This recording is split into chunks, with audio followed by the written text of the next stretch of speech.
Fala torcedor, tudo bom com você? Bom dia, boa tarde, boa noite. Não sei em qual momento você irá assistir esse vídeo. Peço que você já chegue logo deixando o seu like, se inscrevendo no canal e ativando o sino das notificações para você receber os conteúdos aqui do canal Monte Sport Show, live, vídeo diário, pod monte, entrevista, pré-jogo, pós-jogo, rumores, contratações e peruas. Queria levantar um papo aqui e no primeiro momento para o torcedor do Ceará. Para o torcedor do Ceará que acompanha aqui o canal Monte Sport Show entender meu raciocínio. Mas qual o ponto? Guto Ferreira fora do Ceará? Será que Guto Ferreira está com os dias contados no Vozão cearense? Existe a possibilidade do Guto continuar até o final do campeonato? Ou o Guto Ferreira está ameaçado pela diretoria encabeçada pelo JP? Acredito que tudo dependerá de uma situação. E vamos conversar sobre isto neste vídeo após a vinheta. Fala torcedor do Ceará, torcedor do Sport, torcedor do Vitória, torcedor do Fortaleza, todo mundo está acompanhando aqui o canal Monte Sport Show. Abordando este assunto, que para mim é um dos assuntos mais comentados dentre a mídia independente e também a mídia não independente do Ceará, enfim, que aborda tanto o Ceará quanto o Fortaleza. Já vi algumas pessoas já pedindo a cabeça do Guto Ferreira, alguns torcedores, né? Obviamente nas redes sociais, informando que o time não está jogando bem, que o time não consegue engrenar. Eu concordo, mas veja só, vamos por alguns pontos aqui. Primeiro, fazer uma pequena retrospectiva, né? A equipe do Ceará começou o ano com o Gustavo Morínigo no comando paraguaio.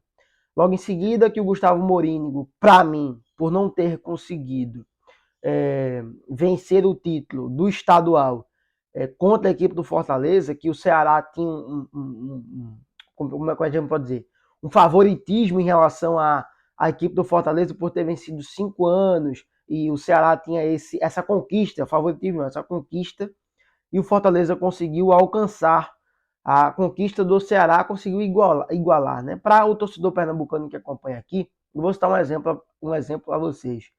O Náutico não tem aí como mérito ser ex-campeão do Campeonato Pernambucano, pronto. Era mais ou menos isso. O Ceará venceu 5 vezes seguidas o estadual e o Fortaleza conseguiu alcançar esta marca, tá certo? Então veja só, se eu não me engano, tá? Se eu não me engano, mas deve ser mais ou menos isso. Neste meio tempo, ocorreu a final da Copa do Nordeste. O Morínigo vence o primeiro jogo, 2-1, na Arena Castelão, e por sinal o Morínigo escalou o time bem, tô falando em relação a taticamente, tá? Conseguiu neutralizar, e o Ceará era naquele momento uma pedra no sapato do Sport. Então, nessa configuração, o Mourinho consegue vencer o jogo, só que no meio tempo do jogo de volta, o Morínigo é demitido e chega o Barroca. Para mim, uma péssima escolha, com todo respeito ao Barroca, mas acaba que o Barroca não consegue fazer com que o time jogue, literalmente. Só em alguns momentos, quando ele vence o Botafogo de São Paulo, na verdade não, o Botafogo de São Paulo foi uma vitória do Guto Ferreira. Quando ele vence lá atrás, em outros momentos, consegue vencer o ABC, tá? Após uma questão aí de instabilidade no campeonato. Depois ele consegue ser campeão, vence o outro jogo e também tem uma questão de empate aí, mas depois vem a sequência negativa da equipe do Barroca, certo? E a instabilidade não conseguiu segurar e o Barroca acabou sendo demitido.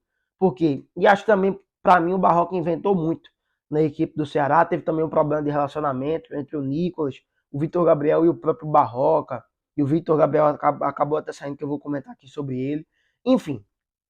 E acabou que o Barroca saiu do time e contrataram o Guto Ferreira. Para mim, o grande problema, chegando agora no ponto Guto Ferreira, é como o time do Ceará não consegue engrenar numa sequência. O Ceará que já venceu o Vila Nova, o Ceará que também já conseguiu vitórias importantes contra o Botafogo de São Paulo, uma vitória importantíssima aí. Então, todos esses pontos corroboram e apresentam subsídios para que o torcedor acreditasse anteriormente, tá? Que o Ceará poderia engrenar uma sequência. Poxa, venceu o Vila Nova, que está brigando lá em cima. Agora é o momento do Ceará engrenar. Mas não conseguiu sucessos, porque para mim falta uma sequência para a equipe do Ceará. O Ceará que recentemente venceu o ABC, mas perdeu para o Vitória. Então tudo isso, como é que a gente pode dizer? Ele consegue um resultado positivo, mas não engrena algo que vá fazer com que o torcedor do Ceará sinta confiável, tá? Em acreditar que o time possa ter uma sequência positiva no campeonato. Para mim é este ponto. Para mim é isto que estamos abordando. A questão que o time do Ceará não consegue engrenar uma sequência. E para mim, alguns pontos colaboram para isso. Não só o Guto Ferreira está meio perdido, mas também antes, porque o esquema mudou totalmente. Para mim, a saída do Vitor Gabriel dificultou muito esse time. O Eric, também a saída para o São Paulo, está afetando o mental do atleta. Mas não só isso, né? Porque o Ceará tem um elenco repleto. O Eric Puga foi um destaque na Copa do Nordeste. Tem o próprio Jean Carlos, Chay, o Thiago Pagnussat está passando por uma fase horrível, mas o Luiz Otávio, para mim, é um belo de um zagueiro. Enfim, eu tô falando do elenco num geral, assim. O Janderson é um bom atleta. Enfim, todos esses pontos, no começo da temporada, surgiram como um efetivo para o Ceará ser um dos destaques da competição. Surgiu como um dos pontos para que o torcedor acreditasse, o torcedor como uma maneira geral, não o torcedor do Ceará. O Ceará lutasse até pelo título, só que isso não acontece. O Ceará irá enfrentar o Tombense na próxima rodada. Na última rodada, o Barleta, que chegou da equipe do Corinthians, marcou um golaço na Arena Castelão. Mas quando eu falo de sequência, quero tocar no ponto que o Ceará deixou o time da Ponte Preta empatar, cedeu o empate. Então, por isso que eu imagino que se o Guto Ferreira não conseguir vencer do Tombense fora de casa, acredito que ele sairá da equipe do Ceará. Will, irá resolver os problemas do Ceará? Já deixa a tua opinião aqui. Vê só, se o torcedor estiver perguntando para eu deixar a minha opinião. Não acho que irá resolver. Com toda a sinceridade que eu tenho com você, torcedor que está assistindo aqui, sem clubismo nenhum, eu acredito que, para mim, o Ceará errou lá no começo do campeonato. E também a saída do Vitor Gabriel deu uma afetada. Não que o Vitor Gabriel seja um supra-sumo, mas a saída do Vitor Gabriel é o mínimo desta equipe do Ceará. Para mim, a falta de uma identidade, a sequência de resultados e a troca de treinadores vem afetando muito essa equipe. Não falo nem de reforços. O mental também está um pouco abalado, porque acho que o Ceará não imaginava, quando eu digo Ceará, falo dos torcedores, está nessa colocação que se encontra. Então, tudo isso, enfim, né, colabora para que tanto a torcida quanto os jogadores fiquem pensando, poxa, por que isso está acontecendo? Enfim. Mas eu acho que o Guto pode sim cair agora contra a equipe do Tombense, caso venha a perder ou ter um resultado negativo aí a partir do empate. Enfim, veremos. Mas acredito que tudo pode acontecer, inclusive nada. Tá certo? Torcedor do Ceará, deixa teu like, se inscreve no canal, ativa o sininho das notificações, deixa aqui embaixo tua opinião, tá certo? Vamos conversar sobre este assunto, bater uma bola. E a depender da sua ação, nós podemos trazer outros vídeos aqui sobre este tema, ou sobre o Ceará. Um abraço, até a próxima. Valeu!